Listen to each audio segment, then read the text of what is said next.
আওয়ামী লীগের নেতৃবৃন্দ, উপস্থিত বিভিন্ন ইউনিয়ন আওয়ামী লীগ থেকে আগত সংগ্রামী ভাইরা, আজকে অত্যন্ত দুঃখ ভারাক্রান্ত মন নিয়ে আপনাদের সামনে আমরা সবাই হাজির হয়েছি।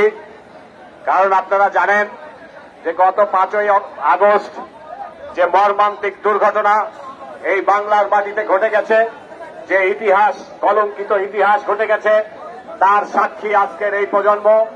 আমরা সকলেই তা দেখেছি। বাংলাদেশের রূপকার, আধুনিক বাংলাদেশের রূপকার, ডিজিটাল বাংলাদেশের রূপকার বঙ্গবন্ধুর কন্যা জননেত্রী শেখ হাসিনাকে আজকে যে সমস্ত অপশক্তি, যে সমস্ত বৈদেশিক দালালেরা সেদিন স্বৈরাচারী খেতাব দিয়ে, খুনি হাসিনা খেতাব দিয়ে রাষ্ট্রীয় ক্ষমতা থেকে জোর করে নামিয়েছে, তারই প্রতিবাদে আজকে আমরা দুঃখ ভারাক্রান্ত মন নিয়ে এই কাশিয়ানীর প্রত্যেকটা মানুষ, প্রত্যেকটা গ্রাম থেকে, ইউনিয়ন থেকে আমরা এখানে এসে উপস্থিত হয়েছি। ভাইরা আমার,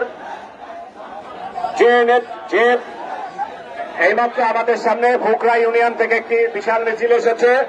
যারা লাঠি সোটা নিয়ে এসেছেন, লাঠিগুলো নামিয়ে ফেলতে হবে, লাঠিগুলো, অস্ত্রগুলো নামিয়ে ফেলতে হবে। দয়া করে হাতের জিনিসগুলো নিচে নামিয়ে ফেলেন। শান্তি শৃঙ্খল, কেউ ছবি তোলেন না।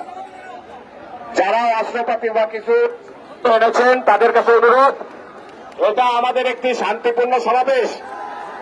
আপনারা পিছনের দিকে চলে যান, পিছনের দিকে চলে যান। পিছনে জায়গা আছে, পিছনের দিকে চলে যান। পিছনে অনেক জায়গা আছে, পিছনের দিকে চলে যান। ভাইয়েরা আমার,